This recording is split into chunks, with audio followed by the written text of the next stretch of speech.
বিশ্বকবি রবীন্দ্রনাথ ঠাকুরের কাব্যধর্মী উপন্যাস শেষের কবিতা নিয়ে ওপার বাংলার সিনেমার পর এবার এপার বাংলায় তৈরি হচ্ছে আলোকচিত্রী। বাংলাদেশের প্রখ্যাত আলোকচিত্রী ফৌজিয়া জাহানের নির্দেশনায় ফটো স্টুডিওতে তুলে ধরা হবে অমিত লাবণ্যের প্রেম কাব্য ও বিরহ গাথা। ফৌজিয়া ভোরের আকাশকে বলেন, আশা করছি একদম ভিন্নধর্মী একটি কাজ দুই বাংলার দর্শককে উপহার দিব। অমিত চরিত্রে দেখা যাবে ওপার বাংলার জনপ্রিয় অভিনেতা পরমব্রত চট্টোপাধ্যায়কে। পাশাপাশি লাবণ্য চরিত্রে অভিনয় করবেন এপার বাংলার মডেল শ্রেয়া সেন।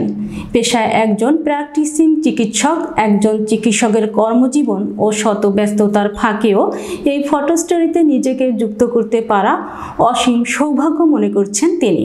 দুই বাংলার ও পাশ্চাত্যের অসংখ্য সাহিত্যিকের অনেক লেখনীয় শ্রেয়ার অনুবাদ করা ও সাহিত্য নির্ভর অনেক ডকুমেন্টারিতে তার অনেক কাজ আছে।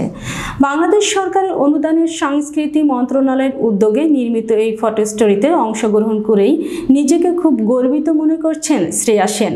তিনি আরও বলেন, প্রতিটি বাঙালির ঘরে ঘরে রবি ঠাকুর নজরুলের চিরচেনা নাম।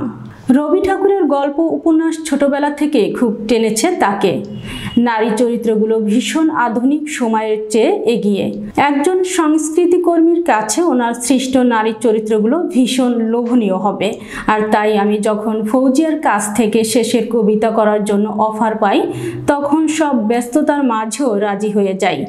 আমার সব ব্যস্ততা পরিশ্রম সার্থক হবে যদি কাজটা ভালো হয়। ফটো স্টোরির মতো নতুন ভাবনাকে স্বাগত জানিয়েছেন শ্রেয়া। সিনেমা, নাটক বা অডিও ভিজুয়ালের পর নতুন কিছু দেখবে দর্শক, এমনটাই মনে করেন এই আলোকচিত্রের নায়িকা।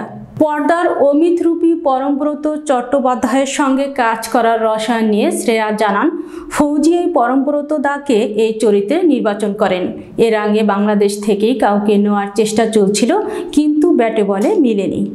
সহশিল্পী হিসেবে পরমদাকে পেয়ে আমি ভীষণ খুশি। তিনি আমার খুব প্রিয় অভিনেতা, পাশাপাশি বন্ধুবৎসল। তার কাছ থেকে আমি অনেক কিছু শিখেছি। অন্যদিকে পরমব্রত লাবণ্যরূপী শ্রেয়া সেনের সঙ্গে কাজ করে আনন্দিত। পরমের মতে তাকে একদম রবি ঠাকুরের নায়িকাই মনে হয়েছে।